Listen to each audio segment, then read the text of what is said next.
So officially, I'm supposed to be on vacation. I said it last time when I was making this video for the Patreon community. And this video is going to be for you, our Patreon community, and also we're going to post it on YouTube a few days later. But I wanted to share a few thoughts with you that just came to me. And in the video I shared last week on our YouTube channel in the China-Africa debate, where I was talking about a reflection about my trip in DC and what I've seen and what I've heard and the conversation that we had and the feeling that left me. I finished the video talking about the upcoming FOCAC, mentioning a few dates and mentioning what could happen and what would see happening. And the video was released. And in the meantime, last week, I think this video is going to be posted next week because I'm recording this video over the weekend. So it's going to be posted this coming week. So last week, not early this week, it was July 30th during the daily press conference of the Chinese Foreign Affairs Minister. The spokesperson made an introductory comment about what FOCAC is going to be about. And when I was reading its comment, I wrote 2 columns about that on the French website. Those who can read French, you can find it here. Let me read you the title of those two elements I wrote about the FOCAC. The first one was like FOCAC 2024, un sommet pour un avenir sino-africain commun. FOCAC 2024, lire entre les lignes du porte-parole de la diplomatie chinoise. So basically, the second paper is saying FOCAC 2024, read between the lines of China Foreign Affairs spokesperson to kind of understand it, to kind of, let's say, as I say, read between the line and to try to decipher what FOCAC could be about for 2024 and what to expect. We've seen a lot of things happening. We've seen a lot of negotiation happening, discussion, expectation being expressed by head of state, by foreign affairs, by different head of state on the continent, wanting and expecting to get much more from China. We know Tanzania is still expecting to get $1 billion. Same with Kenya. Kenya even preparing to have a PPP approach to its engagement with Chinese lenders to try to convince them to invest in Kenya infrastructure project in Kenya. So we saw Tanzania engaging actively with China, having back and forth negotiations, sending the foreign affairs minister in China, talking and speaking with different stakeholders to try to secure financing for infrastructure and road they want to build. We see China last week, foreign affairs vice foreign affairs minister Chen Xiaodong was also former China ambassador to South Africa, went to Nigeria, meeting President of Nigeria, Bola Tinubu, inviting him to come to FOCAC, confirming his presence in FOCAC. I even wrote a paper about that, making a comment about what that trip was about. But we see a lot of those interaction happening ahead of FOCAC, as we already covered that before in those videos, and even in different coverage of the topic, we've noticed that how this year the FOCAC date was released earlier. It was announced, people knew about that, and it was really made known publicly. It came in a moment where we see that global trend, not global, but that trend in Africa where we are feeling that fatigue of Africa Plus One summits. We had the Africa-Italy summit, the Africa-South Korea summit. All those kind of summits are getting much more attention, and people are getting really frustrated to see 54 head of states heading to meet one head of state. So it's happening in that general background where we see now China making that public, trying to make sure that many head of state will be coming to the FOCAC. Historically, the China-Africa Summit is the one that attracts the most head of states, not only representative, but the most head of states. We usually have like 30, 35 plus 40 head of state present in those summits coming up. So this is also going to be one of the challenge to look into to this upcoming FOCAC I've mentioned in the last video. For this video, however, I wanted to now kind of read between the lines. It's not about me predicting exactly what's going to happen in FOCAC, but it's kind of trying to read between the line and understand what the spokesperson was trying to say. Why am I doing that? Because China being China, the way things are organized, the way things are really made, choreographed, I'm pretty much sure that what the spokesperson said, Lin Jian is the name of the spokesperson, what he said was calibrated, was really reviewed before him saying that. So I believe that if we successfully read between few lines and few of his words, we may kind of get a hint about what's going to happen. So if that doesn't happen, yeah, I would have failed, but that's not the point. The point for us is really to try to understand what may or might happen in the next FOCAC. So I'm gonna read you the full comment that he made. So I'm gonna get on a few things that I've mentioned in the column I wrote in French. We're gonna walk into translating this column in English so you can have the same content. We're gonna combine them because in French it was two articles, but we're gonna make it one article in English. So those who are subscribing to our website in English, you can have it in the full version of it in English. So they asked him the question. The question came from CCTV, the public channel in China, and it was asking, China announced FOCAC, the 2024 summit, the Forum China and Africa Cooperation will be held in Beijing and everything, if it shared some detailed program about the summit. So what he said the upcoming summit will be the fourth time that the FOCAC meeting is held in the form of a summit. I think I've made an explanation about that, about the summit and ministerial conference, because FOCAC is a mix of summit, which is like the head of state meeting, and also have ministerial conferences where ministers of foreign affairs or prime minister are attending those meetings. So this one is going to be a summit. It means that head of state will be meeting. So he said it's going to be the fourth one that's held is in form of a summit. It will be an event to celebrate China-Africa friendship, explore cooperation, and chart the course for the future under the theme of joining hands to advance modernization and build a high-level China-Africa community with a shared future.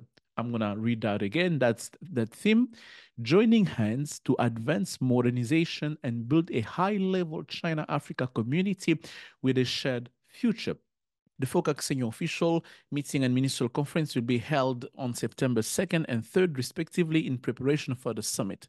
From September 4th to 6th, the forum will hold a series of activities, including the opening ceremony and welcoming banquet and gala performance, high-level meetings, conference of Chinese and African entrepreneurs, and bilateral meetings. This will be yet another friendly gathering of the big China-Africa family in Beijing after the 2018 FOCAC summit that was in Beijing. The 2021 was in Senegal. So, and he continues, mutual respect, treating each other as equal, and joint consultation are important features of the FOCAC. The two sides are having intensive communication and consultation on the preparation of the summit and other activities with the aim of carrying forward the spirit of China-Africa friendship and cooperation and making this summit yet another symbol of China-Africa friendship and solidarity. And the last sentence, with the joint effort of China and Africa, the 2024 FOCAC summit will be a great success, open up new vistas for China-Africa relationship, and write a new chapter of building a China-Africa community with a shared future. So before getting to the 2 points that really got my attention and on which I wanted to make this video and to comment about that, I'm gonna mention a few things here. When he mentioned the fact that the two sides are having intensive communication and consultation and preparation of the summit and everything. So yeah, I mentioned it earlier. We've seen a lot of activities happening already, a lot of engagement, diplomatic engagement. This week, Zambian Foreign Affairs Minister was in Beijing meeting with Wang Yi, talking about the FOCAC. And we know how much Zambia was really at the center of many China-Africa debate in the last 2 years of the debt crisis and everything. So Zambia President Chilema said he's going to be in the FOCAC summit. So we saw Chen Xiaodong, China Vice Foreign Affairs Minister, being in Abuja this week as well, meeting President Bola Tinubu. We saw different foreign affairs from Africa heading to Beijing and having those meetings and those conversations. So as I said, we have that intensive diplomatic gathering happening. Those meetings happening, with the goal, and as we said that before, with the goal for many of them to secure they're not going to make an empty trip just for the fun of making trip. They want to make sure that they're going to FOCAC with insurance to get at least something out of it. Promises of money, financing, and everything. We've even commented about it during my interview, the CGSP interview I had with Jindai Fraser that you can find on the link here on the web on our YouTube channels. That the money that's philosophy of giving money every year, every 3 years will now maybe change, will be different. But as I said in my comment, China is not out of money because when we see what's happening, how they've been giving money in Chile, in Bolivia, in Peru, and everything, extending billions of loans and investment there, it means that China still has money to put on different projects, but Africa is still missing the point on how to marketing itself, on how to create a condition and project where it's still going to attract that much money of China. So it's money still there. It's not just up to Africa to kind of understand how to present and how to shape this project and how to approach China today to kind of understand how they still get those money. So that was the first comment. But the 2 points, as I've mentioned in my introduction, the 2 points that got my attention was the theme, the theme of the meeting. And I'm gonna read it again. The theme said, joining hands to advance modernization and build a high-level China-Africa community with a shared future. Shared future, the word shared future also came later in the last part of his comment, China-Africa community with a shared future. So the theme just telling me that we're going to have, even though we still don't know how much money will be put on the table, if there is any money being put on the table, what we can at least know for sure that this FOCAC will have a strong, high political tone, in a sense where China talking about shared future, community of shared future. We know how China has been vocal into reforming the international system, how China is the only country that's really put forward the different initiative, global development initiative, global security initiative, global civilization initiative. All those initiatives really in the goal as a blueprint on how China sees the new international system. How do we engage on security initiative? How do we engage on development? How do we engage on different democracy and development issues? So all those initiatives are out there. They're really the expression of China's vision in terms of how they want to, not they want to shape, but how they would like the international system to change. So to be able to make those changes, China knows that it needs ally. And this is the part where Africa really plays a very important role to China, being that political ally to China on the international stage, being really able to vote for China's position and to support China in different angles and on different issues. I'm not going to delve much into that. I've made a comment about that in my interview with Jindai Fraser.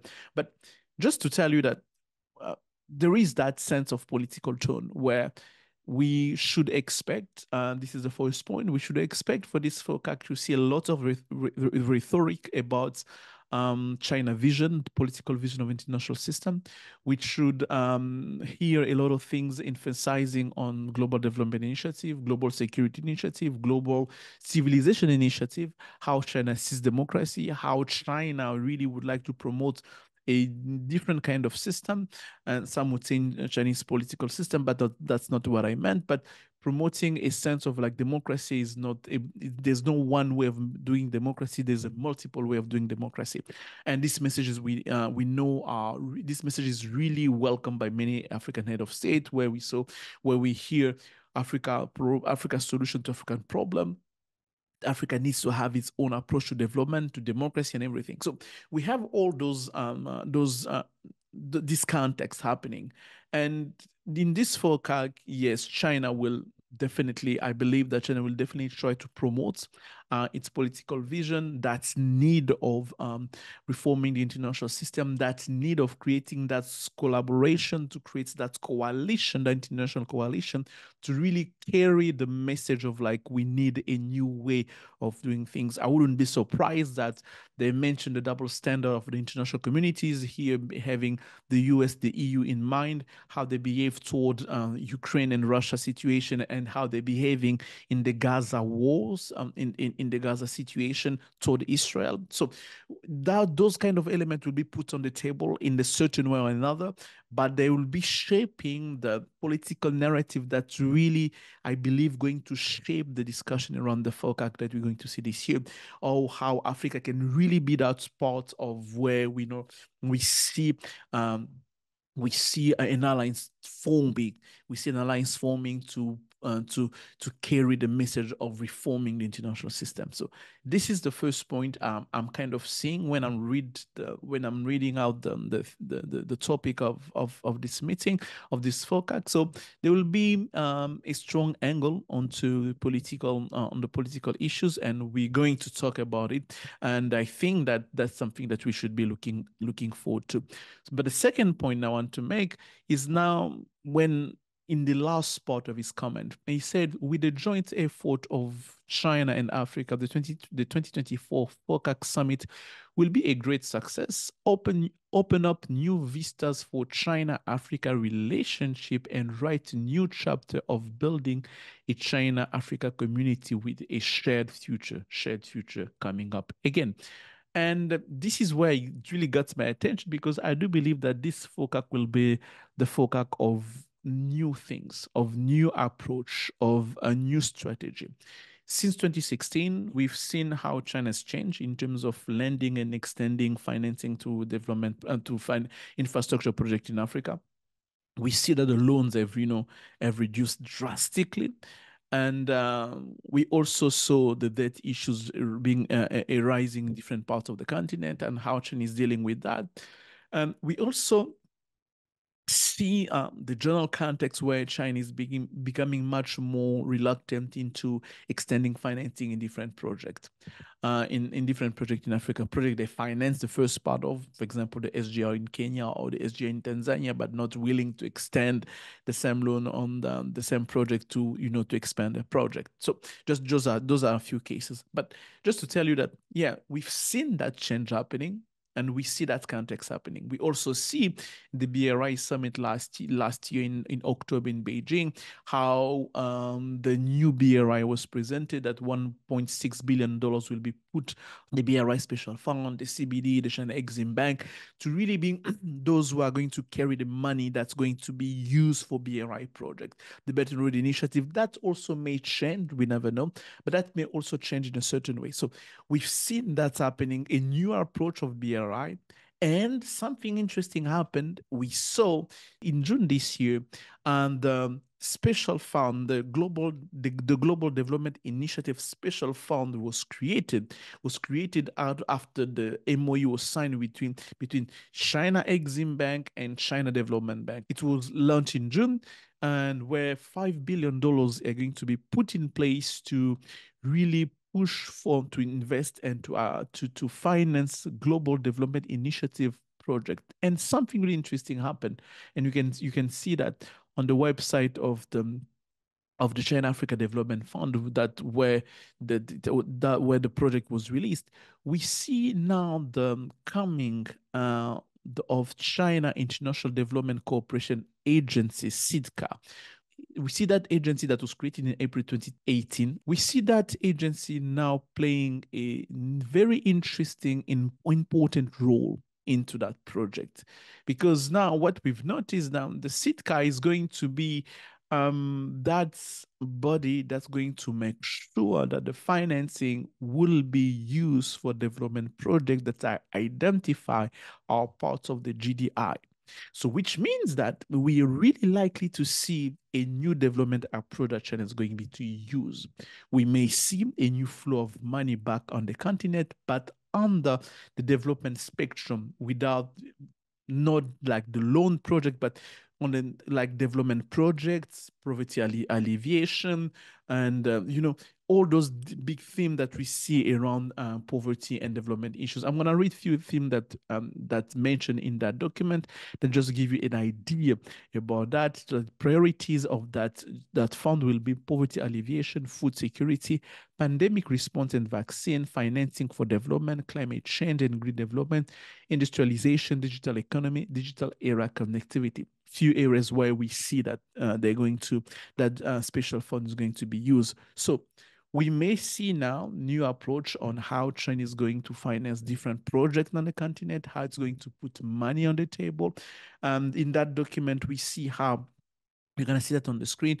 We see how the process was going to happen. If your country wants to borrow, it's going to go through to CBD. CBD is going to review the project and send it to SIDCA. It's going to review and acceptance into the global development project incubation pool, and then approve the coordination of the integration of the GDR resources and send it back to the CBDs and approve the loan and everything. So we see a whole process where SIDCA is going to become much more central to China financing or development financing in Africa. Why am I mentioning SIDCA? A few weeks back, when Tanzanian foreign affairs minister visited Beijing, they wanted, to have guarantees that, during the FOCAC, something's going to come out of it. They met the head of SIDCA, which, at that time was not really important. When I say compared to the all big institution that we know, the CBD, the China Exim Bank, SIDCA was still relatively small because it's also new. But the head of SIDCA really made comment in a sense of like, we are discussing, we're going to be the one making sure that the financing will go through and everything. And we are making sure that Tanzania is going to meet the standard of like required to get the financing they needed. Think something along those lines. So just to tell you that having SIDCA being put forward in this project, being put forward in that initiative might be revealing of a new approach where you're going to see much more China into the development space rather than what we've seen before. So it also means that we may have a different new context on how financing between China and Africa is going to happen. So this is the few things I gathered from from Lin Jian comments. I don't know what you're gonna think about it, but I'm gonna put the link and you're gonna see his response. So you tell me, what do you think that might happen in FOCAC when you read this comment? What do you see? What do you perceive that might happen? And of course, we are in August. Between now and September, we're still gonna have few comments coming out of China and few guidelines coming out of China. That's going to allow us to have much more clarity on what's really going to on how things are going to unfold during this FOCAC in Beijing. So this was just me kind of rambling, but thinking out loud. I wanted to share those thoughts with you. So to give you a few things to think about and to look into how things might change. So as I said, two things. Political tone we are likely to have a high political tone into the FOCAC on international system revision and political coalition on international stage. And second, we might have a much more development-centered approach of China financing project in Africa, which means that it's really also correlated to what we've been talking about for so long, small and beautiful in the Belt and Road Initiative, where small project development centered, poverty alleviation centered kind of project, where smart, those kind of initiatives. So we might see those approach being really put on the table. And now, even when you read the document that was released, you really realize that China is paying attention on the viability of the project, how sustainable it is, what is its impact on the environment, what's the impact on poverty alleviation and development. So we may look into a new China financing approach into Africa. So the question is, will African countries be ready for that approach? Will African country understand how things are changing? I might be mistaken. I don't know, but I might be mistaken. But the question is, will African country are following how China is changing, the change that's happening in China approach and financing and understanding of financing in China, understanding of Africa context by itself to kind of present themselves and shape project that really meets China requirements and demand in the financing space so they can still attract billions of dollars they still need for different projects, infrastructure development, poverty alleviation, what says you, but those financing, those projects they do need for the country. So that was my few thoughts I wanted to share with you today. So yes, and I'm going officially on vacation, so I won't be making videos for quite some times, but I may drop from time to time in our podcast or in a roundtable, but we're gonna see. So yes, that was it for me, and I'm gonna see you when I come back. And as I say, this video is going to be posted on Patreon first and later on YouTube. So those who are following us on YouTube a few days late, if you really want to, if you really have much more closer conversation, one-to-one conversation, and exchange with us on what we do, on how we see things, come and support us on our Patreon communities. The link is here. You're gonna find it there, where you can buy us. You can buy us a coffee. You can donate. You can support us because we live and we make what we do because of the Patreon community that we do have. We create a community of people really want to support us and understand what's happening. And once you come, you also have few advantage of being Patreon because you have some exclusive content. You can have a face-to-face, you can have a roundtable with us, a conversation with us, a monthly conversation with us when you are free and when you're available. So yes, if you're interested to become part of the Patreon community of the China Global South, click in the link here and you're gonna follow the steps to continue. For those who are not really interested, but you like this video and you want to keep on being informed about what we do on the China Global South project and different aspects of it, click the subscription button and also the bell so you can be notified every time we drop a new video, a new interviews, a new podcast about China engagement in the Global South. So my name is Christian Geraud. I'm the Africa editor of the China Global South, and I see you next time.